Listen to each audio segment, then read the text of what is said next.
Are you ready to take your business to the next level?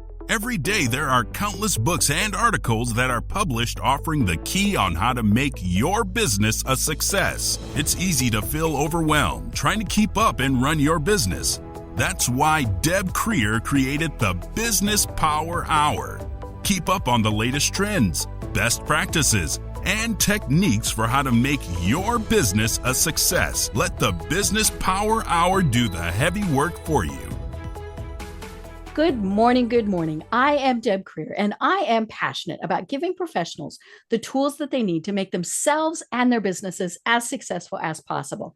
And today, we're really going to focus on the making yourself successful part, because we're going to be talking about nutrition and, some other things that are in there. But as we know, if we are not right in our bodies, it's not going to matter what we do with our business, because it's just not gonna work. We have to be healthy ourselves before our businesses can be healthy and successful. So please join me in welcoming Jennifer Woodward to our program today. Welcome, Jennifer. How are you doing? I am doing great, Deb. Thank you so much for having me. I am already so excited to get to talk with you about this subject. I know, we really should start the recording right when we start, because that's where the best parts happen, right? Yes. So let me tell people a little bit about you, and then we will dive into this. So Jennifer Woodward holds a Master of Science degree in Integrative Nutrition and is a certified functional diagnostic nutrition practitioner and a board-certified functional wellness coach. Jennifer is the creator of the acclaimed FDN Business School, and she loves getting to help new FDNs thrive professionally. She is also the former executive director of the Association of Functional Diagnostic Nutrition Professionals, where she was mentored by the course creator, Reed Davis.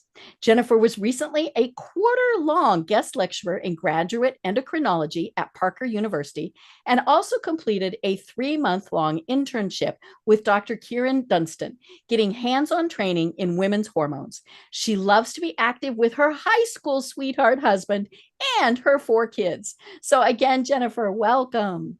Thank you so much. Wow, that sounds like a very exhausting biography. So thank you. I know, and it's always fun when we hear our own bios, right? Yes. We're like, ooh, that person sounds cool. That person sounds tired. I know, but especially, and then when we get to the part with 4 kids, holy schmoly. Yes. Yeah. So, I always like to find out from my guests how they got to where they are today. So how did you discover that this is your passion in life? Absolutely. So talking about the business side of things with FDN Business School, I've always been an entrepreneur. I'd like to say that I was raised to be an entrepreneur. Mm-hmm. My parents didn't have a lot of money. And so my sisters and I, two sisters and I, 3 girls, we figured, man, if we want candy, if we want a Barbie, we better figure out a way to make some money. We did. My dad would drive us up to the mountains and we'd go source mistletoe from some unknown farmer's trees, and we would sell that in our little red wagon around the neighborhood. Cute. Neighborhood carnivals, we'd sell tickets, and our sweet neighbors would come over and watch us do, magic tricks and twirl our baton, and we'd sell refreshments.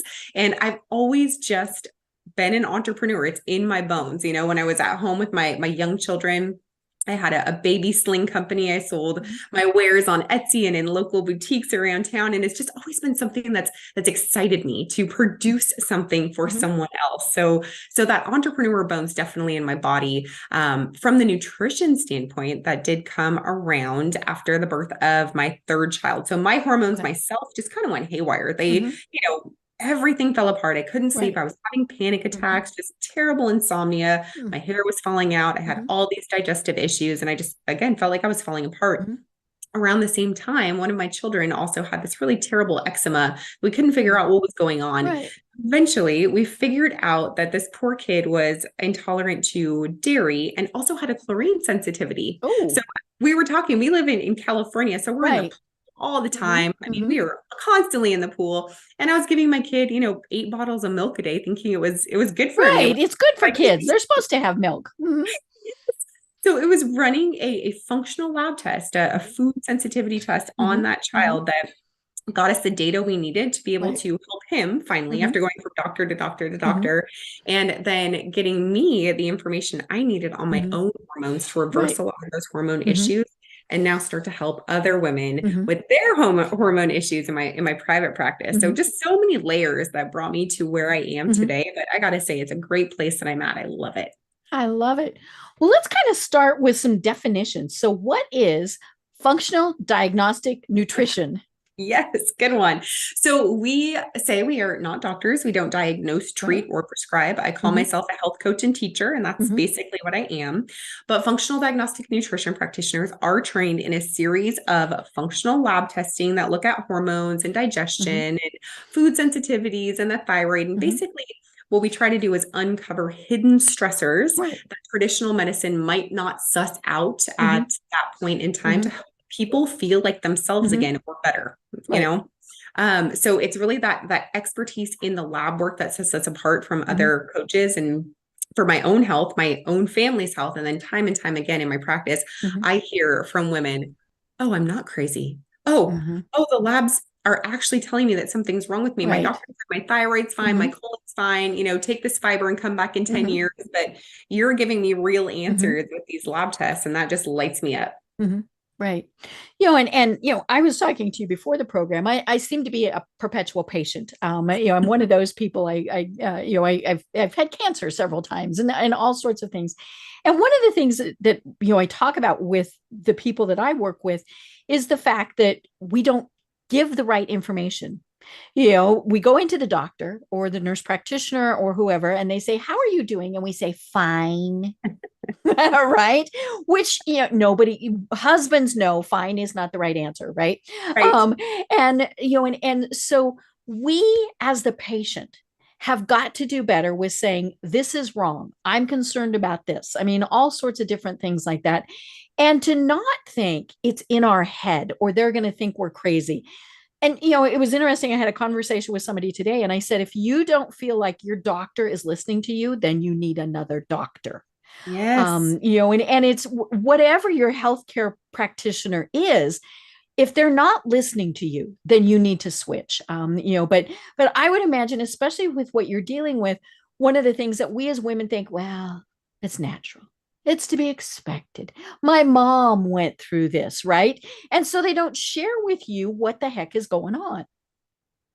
100%. Yeah, women almost feel ashamed, Mhm. to not Right. be able to bear the burdens Mhm. that they're expected to Mhm. bear.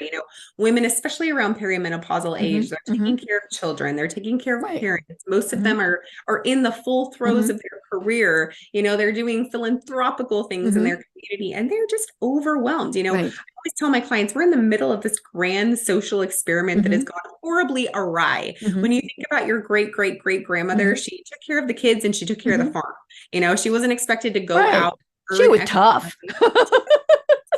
Woodward, Mhm. she had a community of other women Mhm. around her to kind of Mhm. help and support. Mhm.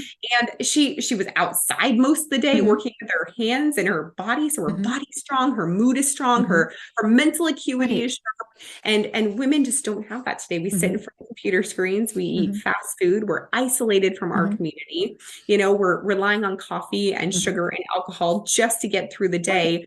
Many of us are on Lexapro or Mhm. Prozac or now Ozempic, and we're on Mhm. Prilosec, and Mhm. oh my goodness, so many things that kind of take away our Mhm. resilience and our mitochondrial energy. It's kind of the recipe for Right. disaster for women. Mhm. So it's no wonder that women are kind of crumbling under the Mhm. burden of what's expected of them. Be a Mhm. perfect wife, a perfect mom, look really good in your Mhm. workout outfits, bring in Yep. some money. Mhm. It's just impossible. Mhm. Right. And you're right. We either ignore it and think, well, that's just the way it's going to be, or we take a pill. And it never occurs to us that maybe what we need to be looking at is our diet. So kind of start us through this process. If I came to you and said, "Jennifer, I'm tired all the time. I have no energy and I got these hot flashes." What are you gonna, what are you gonna kind of start working through?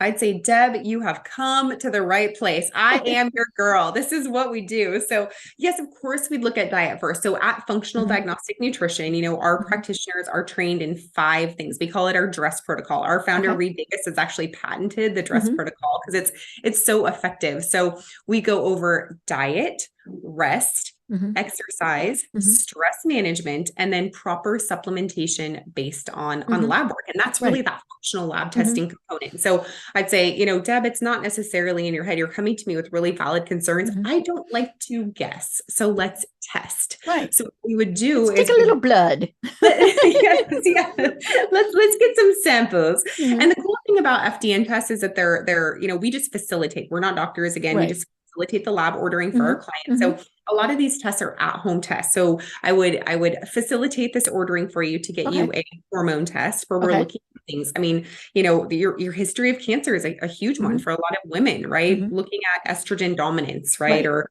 progesterone insufficiency or other steroid hormones that have maybe gone awry for a period of time.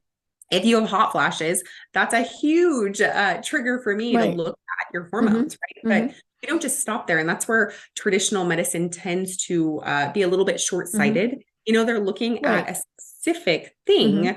You come to me with hot flashes, maybe they would test your FSH and LH, right? Are your ovaries still working? Yes or no? I mean, that's basically what they're looking at. Right?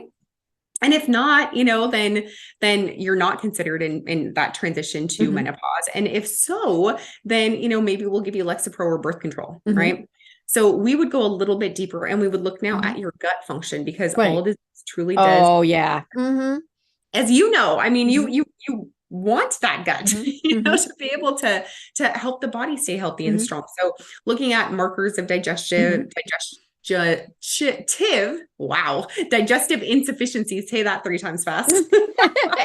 Looking to see whether you have some infections, if you've got a parasite or a worm or bacterial, right? Where it just shouldn't be. And then we're able to go in and kind of remove the things that shouldn't be there and restore function in the gut so it can support you the best, possible. Because women don't know this, but most of your mood neurotransmitters have their genesis in the gut. So if you're struggling with anxiety and depression, I want to look at your gut, what's going on there, right? Before we even look at the brain. And then we look for other markers of, DNA damage or whether or not you have leaky gut. And then we also draw in food sensitivities. I see a ton of my women, they think they're eating really healthy food. And they probably are. But my question to them is, are those foods healthy for you? Or are they just, quote, healthy? And I've had a ton of women, myself included. I'm really severely intolerant to broccoli of all things. So rat.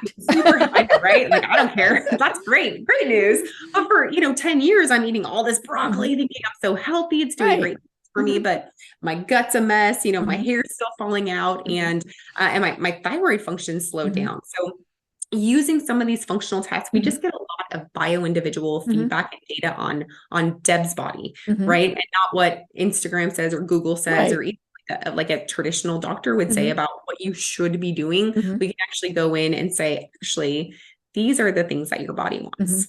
Right. It's really funny because your body does crave those things. I one time, because, I've had chemo, I've had all sorts of fun things. And I remember one time I craved, like as in would rip apart the door from the refrigerator, a Coca-Cola. Now I live in Georgia, so people really like that, right? But and I do not drink much soda anymore. I just can't. It's just kind of one of those sad things. But that's good. I've eliminated that caffeine, that sugar, all of that stuff. But I needed a Coke. And I said something to a friend of mine who, studies nutrition, and she said there was something in it that my body was craving. Yes. And, and it was like, oh, and in a lot of ways, I think it's probably like, women who are pregnant and they crave these weird things. There's something in them that your body is needing. Now, I don't know what's in a pickle that, or some of the various things that, somebody craves, but yeah, their body is telling them we're short on this, therefore. Yes. And this is a great, great topic that you bring up, Deb, because this is something I use a lot with my clients. There's this brilliant doctor, Dr. Ted Naiman, who's kind of like popularized this concept of the protein to energy hypothesis. Like I said, I talk about it all the time with clients. Essentially, this concept is your body is biologically programmed to seek out a set number of protein grams every single day. Until you've gotten enough protein, your body's going to be on that hunt. Right. And since we live in this society where we have 24/7 access to any food we want, whenever we want it, we're not really going to go hunt for, eggs or steak or clean water. We're going to go hunt for, donuts and cereal and pastries that makes us feel really good, really fast. Right. But I encourage my clients, can you eat somewhere between, 100 to 140 grams of animal protein, good, clean, well-maintained animal protein every single day? Once you hit that goal, it is shocking to see how specifically sugar cravings kind of fall by the wayside because your body's finally nourished. It's getting what it needs. It doesn't need that quick hit. Yep. So that is a really nice intervention just to start to mitigate some of those cravings. Right. And it is important to, as you were saying, to watch your own body. I mean, if you eat something and you get gas, and every time you eat it, that's what happens, then there's something that's going on there. And now, some people are like, I don't care. I love it so much. Just don't be around me for the next couple of hours. But, your body is telling you, hey, there's something going on. And back to the gut. I mean, that really is, that controls everything. And I think so many people forget that, if our gut is not healthy, then we're not going to be healthy. True, 100%. And oftentimes people don't realize that their gut is trying to tell them something. Like I will have women come to me and I'll ask them, how often do you go number 2? Because that's on my intake form. It's an important diagnostic tool. And they'll go, well, I poop once a week. I'm like, what? But they don't think anything of it. Right. Because that's the way they've always been. Yes. And I'm like, girl, life can be so much better. Let's open those doors. Oh yeah. I can. Oh, ow. Right. But again, women are just so used to living with a body that's not functioning appropriately because it's not fed, it's not nourished appropriately, that it just becomes part and parcel of them slogging through their day, and again, this is one of the theories of why I think so many women are, forced to kind of medicate themselves is because they don't have that foundation of nourishment. They have no idea how good they can feel, if their body's properly nourished. Right. And, some of it is simply cutting out fast foods. And now we're not saying cut them completely out, folks. If you need your Taco Bell every once in a while, have your Taco Bell. But, but I think a big part of that is, as you've been saying, our schedules. I mean, you are the mother of 4. So you're going 900 different directions, which means you're going to grab what you can eat when you can eat it.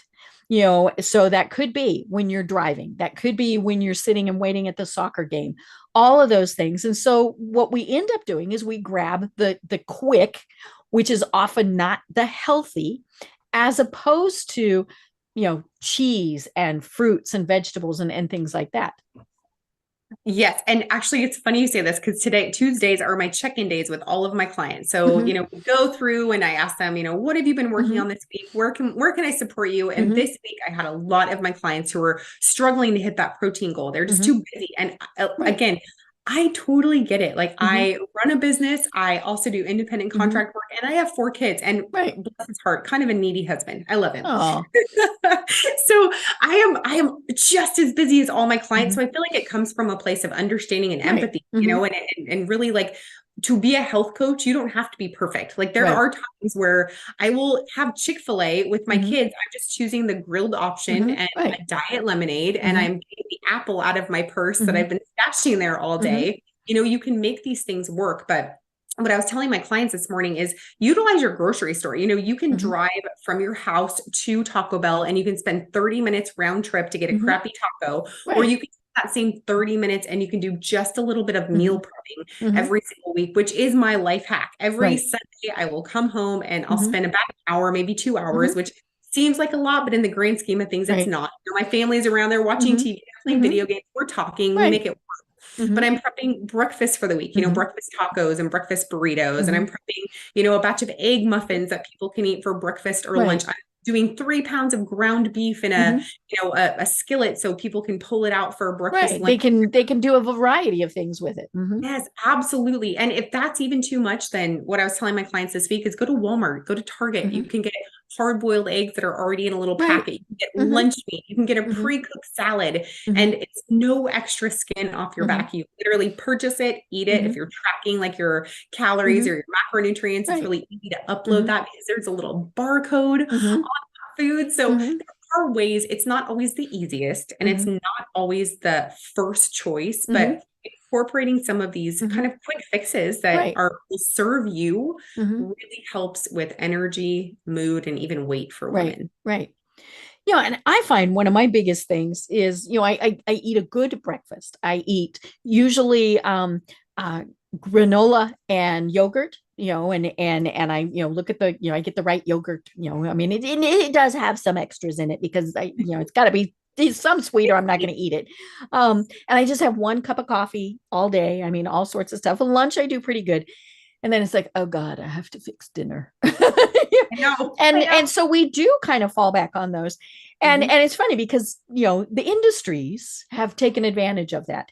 They have these meal kits and I admit we do, there's a company here in Atlanta that we use. And I do, maybe 1 or 2 a week with them. But what I really like about them is they local source as much as possible. So I really like that. So like we're getting seafood from Savannah and we're getting Georgia peaches, right? And all sorts of stuff like that. And so I love that they try and do that. But they also, the thing that I really like about them is it comes with the right amount. So if you need, a tablespoon of onion, you get a tablespoon of onion. Oh, I love that. Yeah. And are they more expensive? Yes.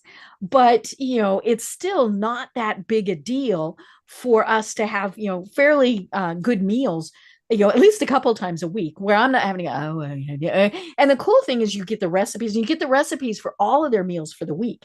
So then I can go back through and go, oh, that looked good. I just didn't order it and things like that. But I think that is one of the hardest things that, and it's funny, all my married friends, that is one of the things they're like, oh God, deciding what to fix for dinner. Whether it's you and your kids, single is actually sometimes a little easier because then you just grab a bowl of cereal, right? But yeah, that planning and having to do that. So I love, sitting down on, Sunday and doing a bunch of things that then can carry you throughout the week. Yep. It just becomes a little less overwhelming. And I, tell my clients, you're probably, quote, wasting time on Facebook or Instagram or watching TV. You can still do those things, put on a show and meal prep. I don't think I've been to the grocery store in 6 weeks, Deb. I use DoorDash or Instinct to bring the groceries to me. I felt bad about that for a week. And then once I realized how I'm saving money by not buying my and it makes you focus on your list and you're not going, exactly that bag of cookies looks good. Yes, that's exactly right. And it just becomes a really easy way for me to take control of that little part of my life. Like I'm responsible for feeding humans. So I can, I can, there are tiers to how we can do that. And am I perfect all the time? No, that is an FDN misnomer. Sometimes I'll be out, and my friends will see me like at the coffee shop or we'll be out to dinner and I'll eat a dessert. And they're like, oh, I didn't know you ate dessert. I'm You're like, cheating. You're cheating. I'm a human. I just make it work. And I don't need dessert every single day.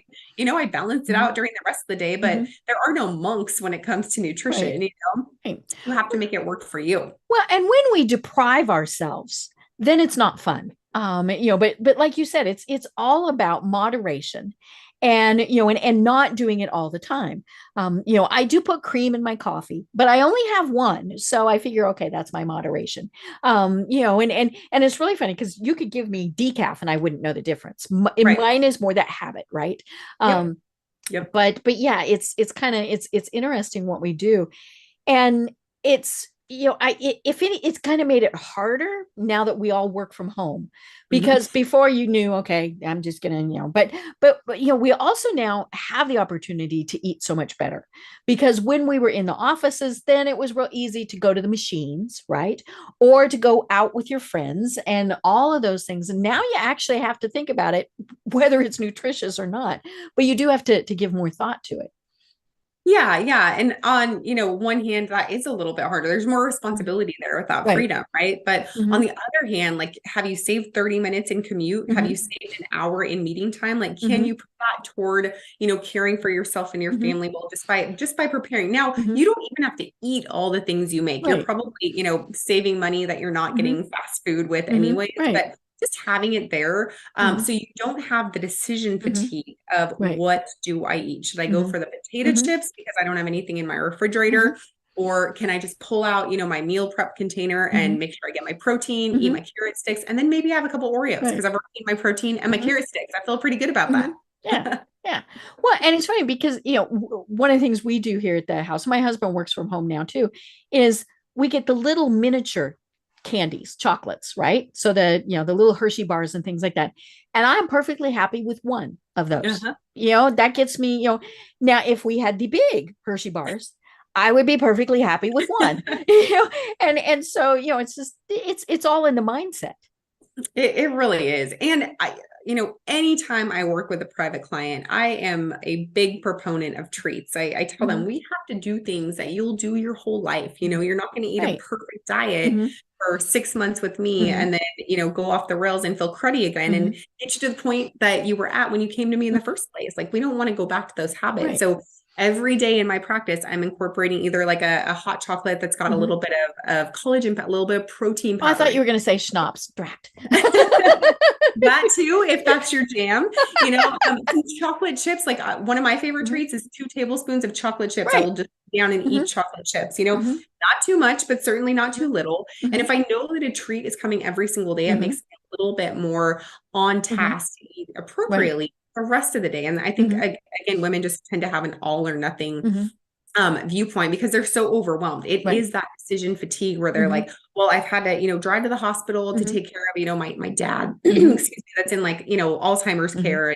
And, I have to drive my son's Mhm. PE clothes because he Right. forgot them at home Mhm. again. So I have to take him to school and Mhm. all the things that are happening at Mhm. work. And if we can eliminate that one extra decision we have to make by Mhm. just being prepared and Right. honestly just hitting that Mhm. protein, it takes care of a lot of the Right. pressures that we Right. women feel. Yeah. Well, and when we're not eating well, of course, that's where you get those peaks and those valleys. Oh yeah. And yeah, I mean, that's just it's so difficult, and it is difficult when we're very busy people. And yeah, it's a challenge, and I can imagine, one of your challenges, like we said, you have 4 kids. How do you convince them that, okay, that cauliflower, that really is good for you?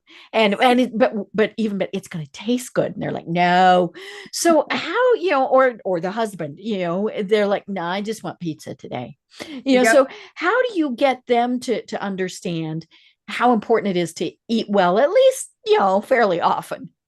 So that's a great question. And again, like, I sometimes we have pizza. Like, after church Right. this Sunday, nobody wanted Hmm. to cook anything. So we Hmm. ordered pizza, but I Hmm. also put out a bowl of carrot sticks, Right. Hmm. and then for dinner, I make sure that we have Hmm. a protein option. Hmm. So it's not that Hmm. we never eat, food that's Right. fun.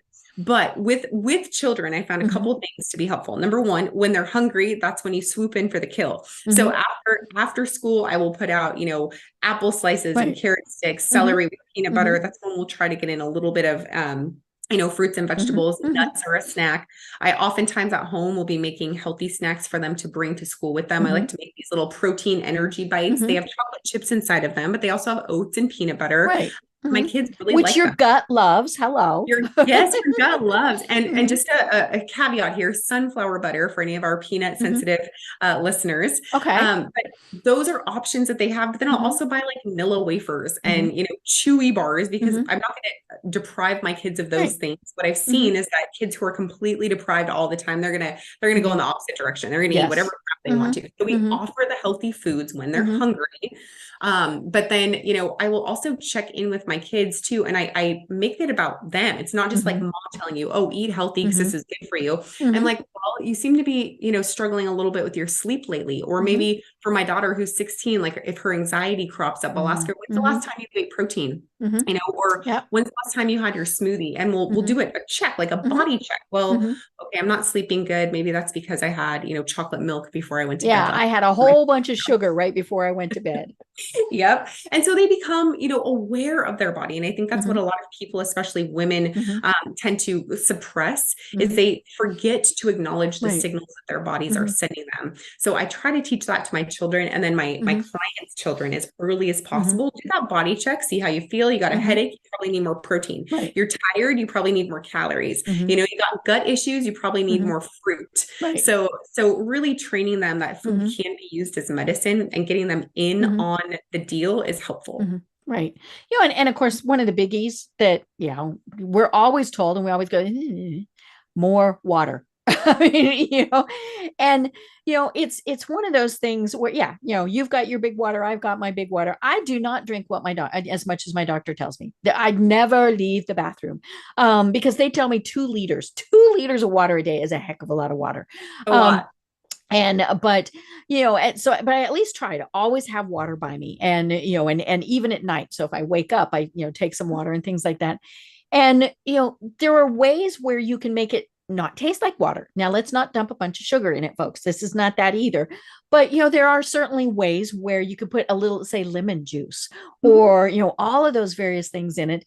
And that's just so much better for you than anything else that you're going to have. Well, here's my hack there. And I love that you brought this up because oftentimes women can actually drink too much water. Let's just say you are drinking a lot of water and you're peeing a lot. Well, you're actually peeing out your body's essential minerals. Yeah, your body it's not processing because it's going through you so much. Yep. And your body's losing things like magnesium, which is very calming and relaxing to the bowels and also the brain. You're losing potassium, which helps make you resilient to stress. You're losing sodium, which also affects your adrenal glands and your kidneys. So if you're losing too much sodium and drinking too much water, you can tend to become a little bit puffy or edemic, which we don't want. So that's a 1-2 punch for me when I'm drinking. This is 40 ounces of water. I will have a scoop of electrolyte powder every single time I refill my 40-ounce water bottle to retain my minerals. And they're a little bit sweet. They're sweetened with stevia. But I'm getting my sodium, potassium, my calcium, my magnesium, my trace elements, my trace minerals. So it's my, vitamin in a cup. And again, a little bit sweet, but helps me drink more water too. So that's one of the things I like to do. Right. So one of the things that I have wondered about is the food sensitivities. Yes. When I was a kid, now that's a long time ago, when I was a kid, nobody had any food sensitivities. Now they probably did, and we just obviously didn't know. But I don't remember anybody would say peanut allergies or gluten. What the heck was gluten? And so why do you think that that we do have all of these sensitivities now? And they are real, for people who are like, oh, it's all in your head. No, these are real. But why do you think that this has become something that is more common? I love this question. So there's 2 different things going on there. So number one, we have a 2 parts of our immune system. We have our innate immune system and our adaptive immune system. Okay. So a true food allergy, let's say you have like anaphylaxis when you eat a peanut or shrimp and your throat closes up, that is your innate immune system. You know that you are allergic to peanuts, right? That's an allergy. Then we have intolerances where people become increasingly sensitive to foods that they're exposed to that may or may not result in necessarily like, closing up the throat or skin symptoms that are very, very. But they get sluggish and brain fog, digestive issues, latent skin issues. That's more of the adaptive immune system. That's a learned response of the immune system. So on the allergy side, our theory is that the germ theory of allergy. So we become so clean. We're inside these sterile environment. Right. We used to eat dirt. Let's be honest. We sit outside all the time. Our bodies had to fight off a lot. And now we've sterilized our environment so much through, like triclosan and different, like antibacterial hand washes, and body washes, that our bodies don't have the bugs they need in order to fight off germs. Now that, in conjunction with the fact that we've wandered away from our traditional diet, which would include a lot more fermented foods and bacterial rich foods, like we're not We're not drinking, fermented beverages, of the good kind. We're not talking brews, folks. We're not talking, not beer, like kombucha, or like the Russians have beet kvass, which is just amazing, like fermented beet beverage. I love it, but I totally get how you might think it's weird. We're not consuming these traditional foods that really help our gut microbiome. The third arm of that is that so many of us, children especially, have been subjected to many rounds of antibiotics, from the time they're born, basically getting a shot of antibiotics, and every 6 months, every time they get a throat infection or an ear infection, more antibiotics. So we just come to adolescence, or even, early, like 6, 7, 8 years old, when a lot of these allergies tend to come on. We come there with this sterile gut, and our microbiomes are set for life by the time we're 3 years old. So, never eating fermented food, being on a whole round of antibiotics, having your mommy, wash your hands with antibacterial kind of gel every time you're at a playground, you come to, be a normal child with a really ill-adapted immune system. So this tends to increase a lot of those true allergies. Well, and we see that when, you send your kids to school and they immediately get sick, and then of course they spread it to the house because, we as the adults have, lived in this, safe and secure environment. It was the whole COVID thing. Now, I have a crappy immune system, so I took my shots like I was supposed to. I still got COVID, but all of these various things, and the continual hand washing and all of that. I mean, it was just you really did feel like you were washing away part of you, which in essence you were. And the fact that we had.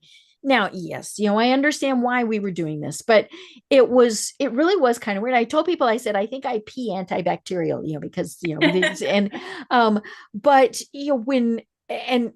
and then of course, when we, people were able to take their masks off, then they got sick, and it might not have been COVID, but they got colds, they got all of those things, because we saw a decline in flu. We saw a decline. All of that's because everybody was masked. Those cooties for all that couldn't get through. But it is your body's natural way to deal with that. And I remember I told, I actually remember some of my high school biology, and I said, the reason there's all these different variations of, because folks, there's a reason it's COVID-19. There were 18 before then, right?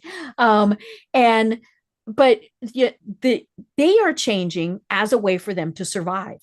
That's the thing. And so as we add all of this other stuff in there, then we're forcing them to mutate and change again.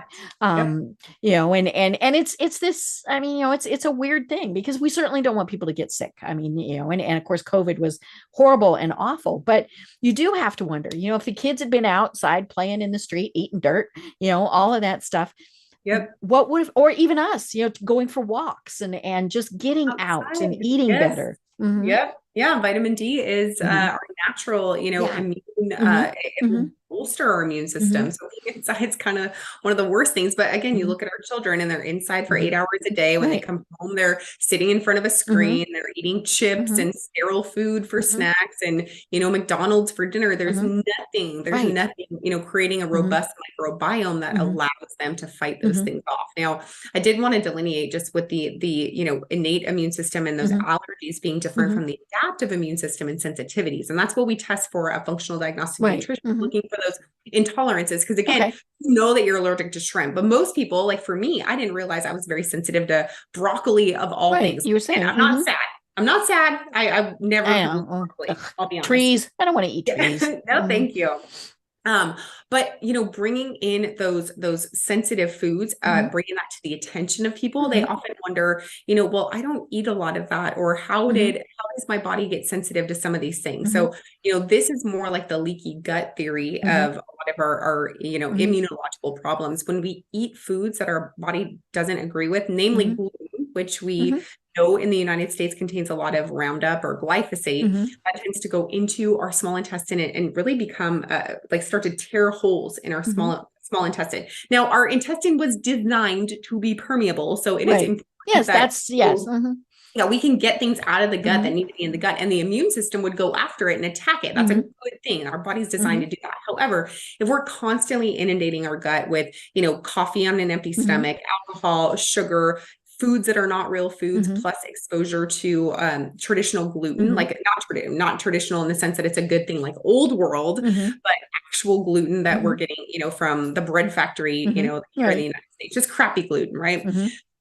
That being, having a big component of glyphosate in it will go in and start to, again, tear these holes in our small intestine. So those holes make the gut even more permeable. Now we have all of these food proteins from even healthy foods that are getting through those holes in our gut and going out into our immune system. So our immune system starts to see the broccoli protein or amino acid structure of broccoli as a threat. Right. It's a good thing because we've eaten it with gluten or our gut's just a little bit leaky. So that's what's happening with food sensitivities is the body's being exposed to these amino acids or protein backbones of a lot of the foods, and it's thinking that it's almost like a bacteria or a virus. And so it goes after it, and you become, you put on weight, you've got these skin issues, you've got a lot of brain fog, your gut's a mess, and these are a lot more common than a true allergy. Right. So can you get over food sensitivities? You absolutely can. That's kind of what we do at FDN. We work on restoring, first removing the things that shouldn't be there. So bacterias, viruses, parasites, removing those. Kind of get to that clean slate type of. Yeah, exactly. And then coming in with, gut kind of restoring protocols where we're working on getting amino acids like glutamate, which are really healing and restoring for the gut. Maybe using something like bovine colostrum that's really like stimulating to the immune system, taking away any of those foods that you're sensitive to kind of start repairing those holes in the small intestine, and for sure going off things like gluten, if that's the cause of a lot of these sensitivities in the first place. Cutting down on things like coffee and alcohol that tend to naturally pull holes into the gut too, or really helpful kind of rebalancing interventions that we will do with a lot of our clients. And none of it's like earth shattering. We're going to add supplements. We're going to remove stress. Stress also makes your gut super sleep better. Sleep, yes, and then introduce a fantastic diet so that your body has the things it needs, so that you can become resilient enough to make the choices that you need to do with regards to food, sleep, and exercise to keep healing your body. Right. And again, like I've said, we have to pay attention to our bodies. It's very interesting. I only set an alarm in the morning if I absolutely have to. Otherwise, I just let my body wake up the way it wants to wake up, right? And the weird thing is, I get about 7 hours of sleep. I don't know what my body goes, okay. And I'm like, no, it's only been 7 hours. And my body goes, okay. I'm like, oh, fine, I'll get up. And I can do even on 6. Now, on the days where I get a lot more than that, for one thing, my husband's like, are you dead? Hello. But then I know something's been going on, was I overtired, all sorts of things. But, I do have the benefit that, I can pay attention to my body. I don't have to get 4 little people around in the morning, and all sorts of things. So how do we balance that? Where, we're taking care of ourselves, but then we're also taking care of others. Yeah, I like to kind of reframe that for my clients. You take care of yourself so that you can take care of others, because it doesn't matter. The oxygen mask and the airplane thing. 100%, Deb. And maybe you don't have children at home, but you probably have, a job. You might have a mate, or, you probably have some sort of sphere of influence where as a woman, you want to show up and do your best. And so you are caring for yourself well, prioritizing yourself, not in a selfish way, but that so that you can do that work that you were kind of designed to do. Like women by nature, we're givers, we are expressors, we are creators, we are caretakers. That's just kind of the role we naturally fall into, whether it be at the home or the workplace, or, out doing things in your community. That's just what women tend to do. So to support yourself to do that job the best you can without feeling like you're a martyr, or without feeling like you're completely drained, pulling in, just if you could devote 15 to 30 minutes a day to do some self-care, be that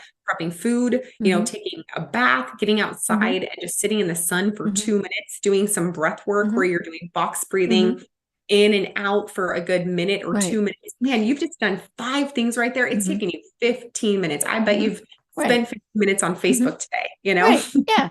Yeah. Like you said, instead of 15 minutes on Facebook, take a quick walk. Yep. You're waiting for your kids, get out of the car.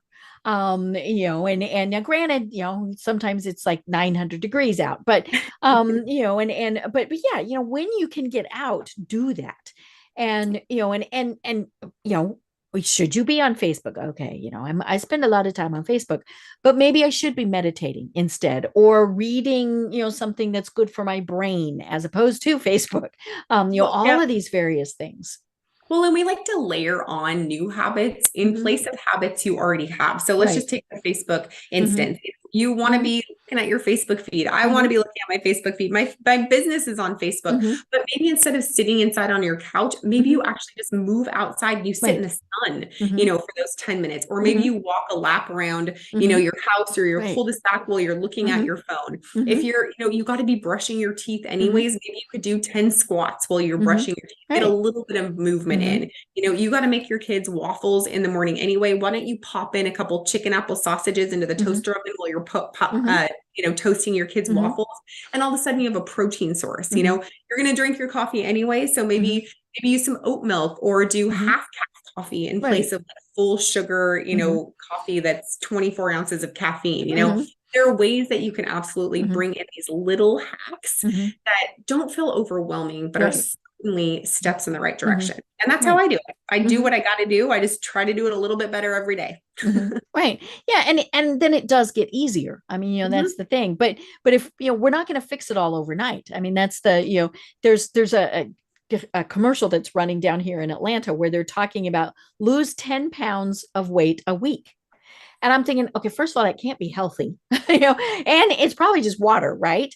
Because we all know, like, when you lose that much, and of course, they and I just think, no, why not aim for one a week, and maybe you build up, but it's just kind of one of those things.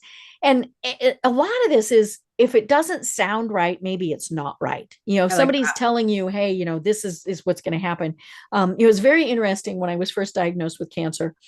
I had helpful friends, right? We all have helpful friends, and still do. I mean, where they're sending me lots of different tips. I mean, and I always thank them because they do mean well, right?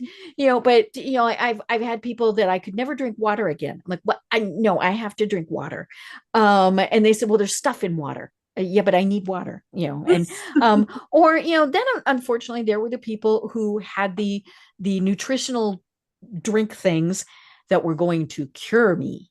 And I'm like, I don't think so. Now, if they had said, okay, it's a protein supplement, which my body was needing protein. That's very different than the, hey, we're going to cure you.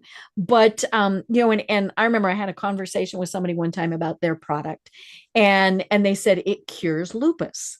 Now, I actually have several family members who have lupus, so I know a little bit more about it than most people. And I know that, it is, the thought is that it is genetic, and so they, this poor little person, I mean, they were just representing this company, and they said, hey, you drink this and it will cure lupus. And I said, so it's going to change your DNA? And they went, no. I said, well, I'm confused then. I said, now, can it alleviate symptoms? Yes. And the problem is when people use that word cure, and I find that tends to be the thing where that's the red flag for me. If they say it can help with your digestion. I mean, I take several supplements. I obviously take probiotics, and several other things. Those help me. And I also tell people, look at what it is. A friend of mine was diagnosed about the same point that I was, and she opted to not do chemo. She looked through everything and she thought, I'm not going to do it. And she went the 100% nutritional, healthy route. She is still here, and this was 8 years ago. And so that's the other thing I tell people is you have to be able to live with it. Mhm. And if you think it's going to help you, then more than likely it will. So if somebody is telling you something and you're not thinking, yeah, I don't know, then maybe you shouldn't be doing it. But if it's the other way around, then yes, it is something that you should consider. And it's all about the information, right? Somebody telling me, hey, you shouldn't drink water. And when I said That's a why, they new couldn't one. tell me why. But yeah, so it's about educating yourself. I mean, if you know that you're gluten intolerant, why? Which is, obviously where you come in. Yep. Yeah, for sure. And that's why we love the process at Mhm. FDN is Right. because we're giving you data on your body. Like Mhm. we're not Mhm. guessing. I have a literal Right. shirt that says Mhm. test, don't guess. Mhm. Why would I guess at something as Mhm. important as my health, Right. right? Or your Mhm. health or my client's health? Like Mhm. they're paying good money to get real Mhm. answers. Mhm. But again, at FDN, we don't diagnose, we don't treat, we don't Right. prescribe, we certainly don't cure. Like Mhm. what we do is just teach our clients the Mhm. things that they should have been taught a Right. really long time Mhm. ago, Mhm. but we're just not taught about our We bodies. were taught eat your fruit and veggies and get a lot of sleep, right? Yeah, right. And Yeah, somewhere maybe. we started ignoring that. Yeah. I call it body literacy, like Mhm. becoming more aware of what your body's telling you. Like your body would never tell you don't drink water, right? Right. Like our bodies Mhm. have this innate Mhm. intelligence, but we tend to suppress that Mhm. innate intelligence, which we can do on our own just by being too Mhm. busy or too stressed. Mhm. But we can also do with drugs, Mhm. but really is like, insomnia and Mhm. Ambien deficiency. Right. That's what people say a lot. Or, Mhm. is your depression a Prozac Mhm. deficiency? Not necessarily. Can we look a little bit deeper and figure out what Mhm. are some of the contributing factors? Right. And there's never just one. That's why it'd Mhm. be silly to Right. think like one Mhm. drink could quote cure you, Mhm. from what cancer being, the Mhm. greatest of issues, but Mhm. even smaller issues like a headache, it's Mhm. generally not just Right. one thing Mhm. that's causing that Yeah. Are imbalance. you dehydrated? Did you not sleep well? Yep. Is it muscles? I mean, there's all Yep. sorts of things that are in there. Mhm. So many things, 100%. So, that's what I seek to do with my clients is train them, teach them, educate them. But then there's also, the Mhm. last thing I want to talk about here is your mindset piece. If you Mhm. don't believe that any of those things will Right. happen, if you Then it's feel like, not going to. no, well, if you Mhm. tell yourself, if your internal Mhm. narrative is, I'm too overwhelmed, I'm too busy, I'm too Mhm. stressed, I'm too fat, I'm too Mhm. whatever, Mhm. that's what will play Mhm. out in your life. Right. So I teach my clients, like, Mhm. I'm not trying to get you to do stress management so that you have a Mhm. stress-free life. Mhm. I'm Right. teaching you to incorporate stress Mhm. management so that you can build that internal Mhm. resilience to do the hard. Right. But Mhm. there's two kinds of hard. Mhm. There's the hard of feeling overwhelmed and headachy Mhm. and, fatigued and Mhm. fat every day. And Mhm. then there's the hard of going to the farmer's market or prepping your protein or Mhm. choosing healthy meals. Mhm. Both are hard. Mhm. What it gets a little bit easier in the long term. Well, in the long Mhm. term, it gets a little bit easier to feel better. That's just what Right. we all want. And we Mhm. deserve as humans to feel Right. good, wake up in the Mhm. morning and feel good. So, Mhm. that's what I would just kind of leave your listeners with is Right. there's two kinds of hard, but choose your hard. Mhm. Right. And again, it's okay to cheat every once in a while and things Sure. like that. And you also mentioned something that I think is very important, and it's the fact that it's individual, Yes. and we don't pay attention to what's on TikTok. We don't pay attention to the craze on Facebook, all of those things. Now you might go, oh, that sounds interesting. I'm going to check it out. Yep. But every person is different. I mean, you can't eat broccoli. Your kids can eat broccoli. I think. I don't know. Um, but yeah, and so it is different. And that's what's always kind of interesting when you look at families where this one has a deficiency and this one you get anywhere near sugar and they're just going to go berserk and all of Yep. those and because it is every single person is different and we're going to metabolize stuff different. We need different things. Look at the kids or the people, who, okay, this, I always, like people like Elon Musk, I sleep 3 hours a night. Well, I Ugh. could do that, but I'd be really cranky really fast, right?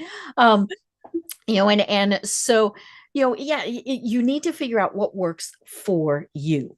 Yep. Yep, 100%. And that's kind of what we do as FDNs. Like we know everyone is bio-individual. We know everyone is like, you are special. What is, what makes your special? It's true though. It's different from what makes my body tick. And that's why I'm like, don't buy your supplements off of Instagram and don't, take your medical advice from Google, like, oh yeah, Dr. Google. We love Dr. Google, right? Yeah.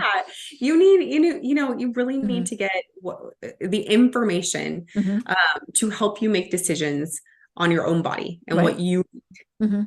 Right. And it might take a little bit of time, of experimenting and figuring out, okay, this I eliminated and this happened, this I added back in and this happened.